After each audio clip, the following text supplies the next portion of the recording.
जय हिंद। मैं निकिता राकेश जशवानी एक बार फिर आपके साथ जुड़ी हूँ रायपुर छत्तीसगढ़ से और आप देख रहे हैं हंगामा न्यूज़। इस वक्त हम आपसे कवर्धा को हुई तेंदुपत्ता तोड़ने के लिए गई महिलाओं के साथ जो घटना घटी है उसे लेकर के आपके साथ जुड़े हैं। घटना शायद आपको याद होगा कि कुछ महिलाएं जो कि आदिवासी समुदाय से हैं और आदिवासी समुदाय ये वो आदिवासी समुदाय है जिसे हमारे राष्ट्रपति द्रौपदी मुर्मू जी ने गोद लिया है। कि उस समुदाय की उस समाज की महिलाएं थी। तेंदुपत्ता तोड़ने के लिए गई कुछ आदिवासी महिलाएं और पुरुष जो कि कवर्धा में थे।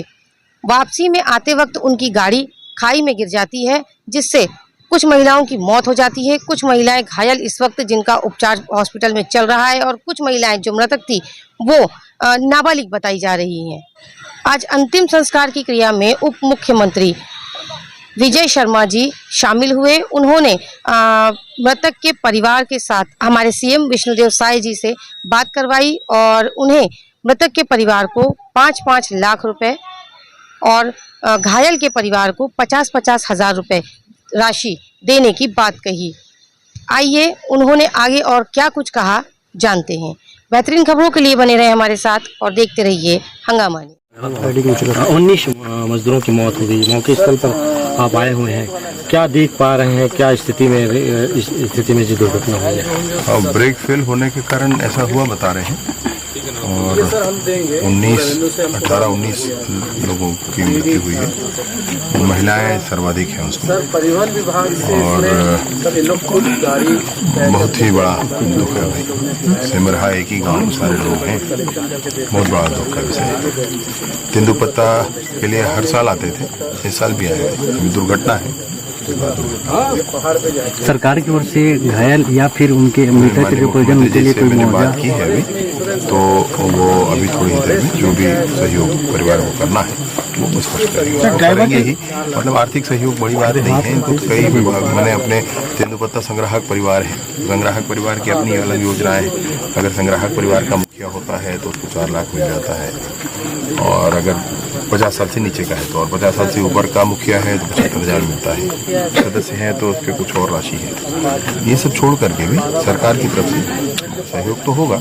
आर्थिक सहयोग सर, गाड़ी बहुत कंडम स्थिति में थी, फिटनेस भी था इस तरह। हाँ, ये मसला है। देखिए होता ये है कि गाँव में भी जितनी अपनी गाड़ियाँ हैं और सुलभ होने के कारण और सस्ता होने के कारण उपयोग करते हैं, लेकिन ये है कि फिटनेस पर थोड़ी अब जोर देने की आवश्यकता है, नहीं तो ऐसे नहीं होगा। थोड़ा गांव वालों से भी विनम्र आग्रह है, हाथ जोड़कर आग्रह है कि इन बातों पर जरूर ध्यान दें और गाड़ी के फिटनेस आदि का पूरा चेक करवाएं। मृतक परिवारों से मुलाकात आपने की है, क्या कब तक का जो है उनका जो है अंतिम संस्कार वगैरह का कार्यक्रम? मैंने जैसे ही परंपराओं के आधार पर मैंने उनसे आग्रह किया, परंपराओं के आधार पर आप लोग जो निर्णय करेंगे हम लोग सब मिलकर के आपका सहयोग करेंगे, मैंने उनसे आग्रह किया है। तो अब आज का या करते हैं या कल करते हैं वो एक बार उनको स्पष्ट करना है।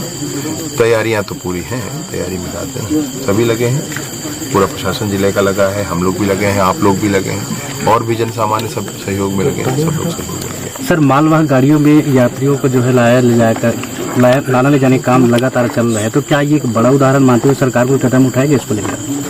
मैं आपसे वही कह रहा हूँ, ये मालवाहक जो गाड़ियाँ हैं उसमें थोड़ी दूर का ट्रांसपोर्टेशन लोग कर लेते हैं, सुलभ होने के कारण, सस्ता होने के कारण। उसके फिटनेस को देखने की बहुत आवश्यकता है और मालवाहक गाड़ियों के स्थान पर जो सवारी गाड़ियां हैं उसका उपयोग होना चाहिए। ये बात भी कहना आपका सच है। लगातार जो है कुकदूर इलाके में खास करके जिले में देखने को आते हैं, इस तरह की घटनाएं लगातार सामने आती है, तो रोड पे सतर्कता के लिए कुछ खास दिशा निर्देश जारी करेंगे? देखिए, मैं आया हूँ, रोड तो लगभग बना ही हुआ है, ये वाला नहीं है। दूसरे जो रास्ते हैं इस पे वहाँ पर भी वही बने हुए हैं। पहाड़ हैं तो पहाड़ की ऊंचाइयों पर रोड बने हैं। अब अनियंत्रित हो जाना एक अलग मसला है और अनियंत्रित होना विशेष रूप से ब्रेक फेल होने जैसी स्थिति, ये बिल्कुल अलग बात है। काफ़ी ऊंचा हाई है, यहाँ से ही ये दुर्घटना हुई है और यहाँ से जो ये दुर्घटना हुई है तो ड्राइवर का ये कहना कि ब्रेक फेल हो गया, फिर उसने सबसे अपील की कूद जाओ, तो कुछ लोग कूद गए, माताएं बहनें बैठी रह गई, इसलिए कैजुअलिटी वहीं ज़्यादा हुई। सरकार की ओर से इन्हें किस प्रकार की आर्थिक सहायता दी जा रही है? आर्थिक सहायता कोई विषय नहीं है भैया, मैं आपको बार बार कह रहा हूँ, वो होना ही है, हो ही जाएगा। माननीय मुख्यमंत्री जी अभी कुछ माने कह भी देंगे, मुझसे कह भी चुके हैं, लेकिन वो उनके माध्यम से ही कहना है, इसलिए मैं उनसे अभी बात करके मृतक के परिजनों के 2 शब्द बोलना चाहेंगे सरकार की ओर से आप? बहुत दुख है भाई। माननीय मुख्यमंत्री जी ने भी इस विषय को कहा है, हम सभी को बड़ा दुख है। और सरकार वरकार नहीं भाई, हम लोग तो इनके अपने लोग हैं, हमारे ही सब लोग हैं, तो उसमें सरकार का कोई मामला नहीं है। दुख सबको है, बहुत बड़ा कष्ट का विषय है, बहुत बड़ा कष्ट का विषय है। आगे सब लोग ध्यान रखें, ये बड़ा। सर, ये घटना स्थल पर रेलिंग वेलिंग की कुछ बातें हो रही थी, क्या कुछ किस तरीके से खाई देखा जा रहा है और यहाँ से आना जाना चलता है, तो क्या इसके लिए कोई कदम? आना जाना उसका कितना ट्रैफिक है एक बार कंफर्म करके उसको एक जगह को सुरक्षित कर लेंगे, लेकिन मूल सुरक्षा